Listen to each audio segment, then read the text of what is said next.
Another question came in.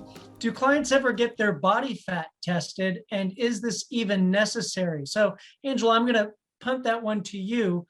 Do clients get their body fat tested? And is this necessary?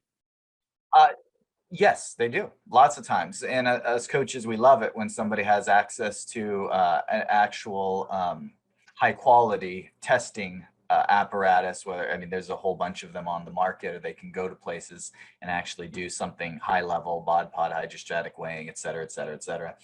Um, that's really the question, who and when. And so you might be surprised, typically, if somebody is more obese and has more weight to lose, I'm not really concerned with it. Because I know whatever number we see, it's too high. And, a lot of people will say, well, yeah, but I'm losing inches, and that flies. That's great.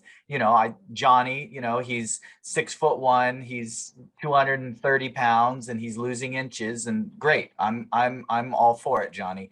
But if, Bobby is, 5'7" and 360 pounds, I don't want to hear I'm losing inches. He needs to lose weight on the scale. So that's the first thing I'm going to look at. Where that becomes a little bit more critical is where somebody is actually pretty close to optimal, and they want a way to track and analyze. And so now our coaches track and analyze, because we're going to actually look at you. We're going to have you send progress photos, et cetera, to whatever degree you're comfortable with. But it's nice to have a hard number where you can say, okay, my body's at this spot where it's not giving up. My weight isn't fluctuating a whole lot. Maybe it's not supposed to. We're not aiming for that. What we're aiming for is that body composition. So the scale can lie in those cases, but those machines typically won't.